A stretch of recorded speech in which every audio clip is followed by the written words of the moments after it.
Good afternoon. That breaking news is on the coronavirus. Good afternoon. Earlier today, as you know, the World Health Organization officially declared COVID-19 as a pandemic. Yes, virtual handshakes and Wi-Fis. This now makes the first coronavirus death confirmed in the U.S. With you about our nation's unprecedented response to the coronavirus outbreak that started in China and is now spreading throughout the world. Hey y'all, what's up? And welcome back to Food for Your Soul.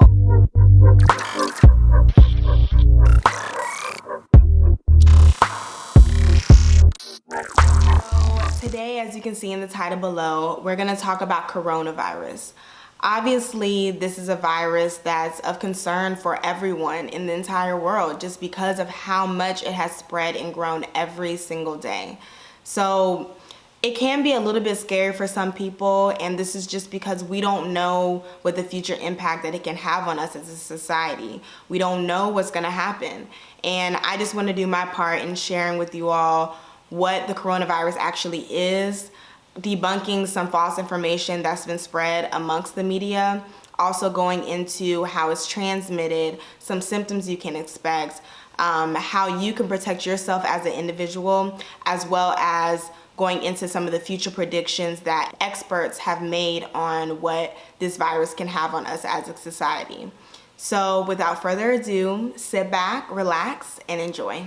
All right, so the first thing that we're gonna get into is the current impact. What's happening right now? So right now there has been about 134,000 people who have been infected, 69,000 people who have recovered, and 5,000 deaths. Now, these numbers, I would say, are more of an estimate just because there have been some cases of underreporting. So it's highly likely that these numbers are more than what they are actually saying that they are. So just take it with a grain of salt, and it's an estimate. Now, specifically in the United States, there's about 500 cases and the deaths have risen to 22. And there are new cases that have been recorded in Oregon, Rhode Island, Washington State, New York, and Florida.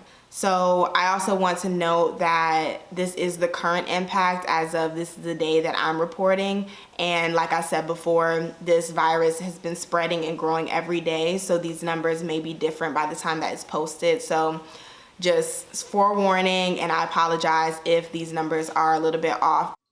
So what is coronavirus? Coronaviruses are a family of viruses that target and affect humans or mammals' respiratory systems. It's been in existence. Like I said, it is a family of viruses. So you may be familiar with the SARS coronavirus and the MERS coronavirus. We're just dealing with a new strain at this point in time. So SARS stands for Severe Acute Respiratory Syndrome. And this first started spreading in China actually in 2002, and it actually died off around 2003. And the population that it mainly affected was China and Hong Kong. And then there was the MERS coronavirus, which stands for Middle East Respiratory Syndrome coronavirus. Now this emerged in Saudi Arabia in 2012. Now, the source of this strain of coronavirus is said to come from the wet market. And the wet market sells live and dead animals in Wuhan, China. And there is a heightened risk of viruses jumping from animals to humans because of the low standard of hygiene. It's difficult to manage the hygiene standards there where you're dealing with live and dead animals in a densely packed area. So it's said that this strain of coronavirus is said to come from bats. And we know bats to be a host to a wide range of viruses that you may be familiar with, which include rabies and Ebola. So the next thing that I want to talk about is some false information that's been spread out there in the media. So the first thing that I heard was that Black people or people of African descent are genetically resistant to the coronavirus. This is just straight up false. It was falsely reported from the story of a student that is from Cameroon, Africa, and he was visiting China and he contracted the coronavirus.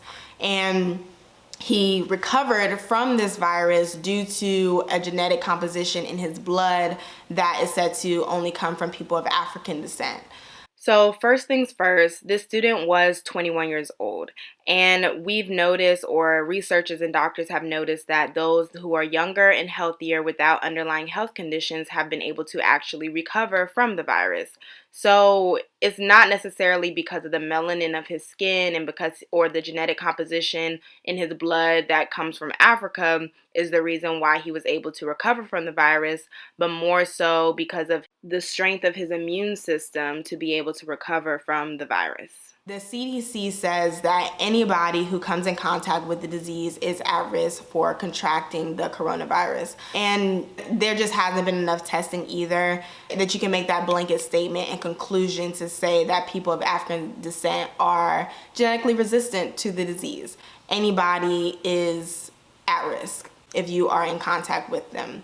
And you even have to take that statement a little bit loosely just because there has been some cases of communal spread of the disease. And this is, communal spread basically means that this individual was not in contact with somebody with the coronavirus of their knowledge, and they didn't have any past travel history where they were in these areas where the coronavirus was very prevalent. So there's just not enough of a conclusion. There's not enough research that has been done to make that blanket statement, especially about people of African descent being just genetically resistant and they don't have to worry. Another thing was that viruses die in the heat. Now, this is also a statement that is false because there just hasn't been enough testing on it either. And that's not necessarily true either with disease and viruses. Viruses lives in the host. It lives in the human if they have the coronavirus. So it's spread from human to human. So you can't say that just because you're in the heat that you won't get the coronavirus. Also, I just stated earlier that there have been 2 new people in Tampa that have contracted the coronavirus. There's about 35 cases of the coronavirus in the state of Florida. There's about 7 cases that have been confirmed in Broward County, 1 case in Miami-Dade, and about 2 deaths in the state of Florida due to the coronavirus. So you can't make that conclusion in saying that viruses just die in the heat. And there's been plenty of viruses that have been spread around in the heat. And that just also goes into transmission and how this disease is transmitted. So this disease is transmitted it's a respiratory disease, right? So it's transmitted through the nose, the mouth, through the lungs. So, and also I've heard as well that it can be transmitted through eyes as well. So you can pass this to other people from coughing and sneezing. And I'm just gonna go over some precautions of how you should be coughing and sneezing if you are in a public area. This is just common knowledge, but just in case you don't know, this is how you should. You shouldn't cough or sneeze in your hands because then you use your hands for everything. You're gonna be touching something. You may not go and wash your hands immediately. You'll touch something, you'll touch people, and that can spread the virus. You should cough in your elbow. So you go like this, and you cough and sneeze in your elbow. And that kind of helps eliminate the spread of the disease. You don't want to just cough and sneeze into the air and just have all the germs just flying around for people to breathe in. And that's just common courtesy, not just with the coronavirus, but if you're sick or you are just coughing and sneezing, you don't want to just have everything out in the air. You can go on your elbow, but you can also sneeze in something, a tissue. You can even go in your shirt. Sometimes, you open your shirt and you sneeze on yourself rather than spreading it. It's better than nothing. So how can you protect yourself as an individual? So there are just some common health precautions that you can take, and this includes just washing your hands frequently, coughing and sneezing in your elbow, not spreading it, amongst everyone. Cover your mouth when you cough and sneeze. Don't go out if you're sick. Don't put other people at risk of contracting anything that you have, even if it's not the coronavirus. You can get masks However, there are shortages, as I'm sure you've Googled and tried to find a mask for yourself. There are shortages, and people are very much raising the price and upcharging the prices, surging them. However, you want to be careful with this. You don't want to just go out and buy a whole bunch of masks if you do find them, because you may be taking it away from somebody who actually does need them. So you want to just think about that when you are buying. Don't just go crazy getting a whole bunch of masks because you're scared. I'm not saying don't get any masks, because I'd rather be safe than sorry and, have it if I need it. If anything, you want to protect yourself, you want to protect your family. So yeah, just keep that in mind. You can be taking it away from somebody else. Also, most of the people that have died from the coronavirus have been the elderly or someone with underlying health conditions. This isn't a statement that I want you to take lightly either, because there are actually 60% of Americans that have one underlying health condition, and about 40% of Americans have two underlying health conditions. So yes, this is true that the main people that are affected or the main people that are dying are elderly or people with underlying health conditions, but you don't know. You could have an underlying health condition. So just because you're young and you feel good, don't take that statement too lightly. So what are the symptoms of the coronavirus?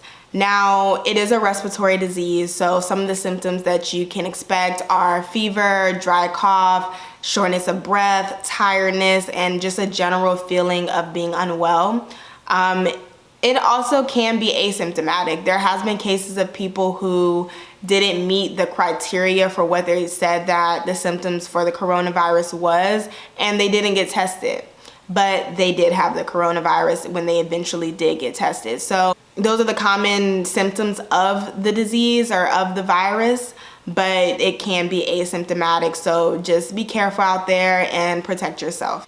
So the last thing that we're gonna go over is the future impact that this coronavirus can have on us as a society. So right now there is a human trial going on to try to find a cure or treatment to this horrible virus.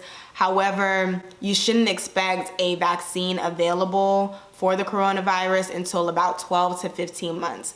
It takes time to develop the drug and then takes time to test it on people who actually have the coronavirus, and lots of testing before it's put out for the public to consume, making sure that it's safe for us. It's also expected to possibly be a quarantine. Everybody staying in their homes, schools shut down, businesses shut down, just how it is in China. People only really going out if they have to go out when it's extremely necessary. So this is something that some experts are predicting. However, we just don't know. We don't know what's gonna happen, and I really hope that it doesn't get to that point where we are just staying at home and ourselves and quarantining ourselves and not able to go out at all. And we don't know how long that will last either.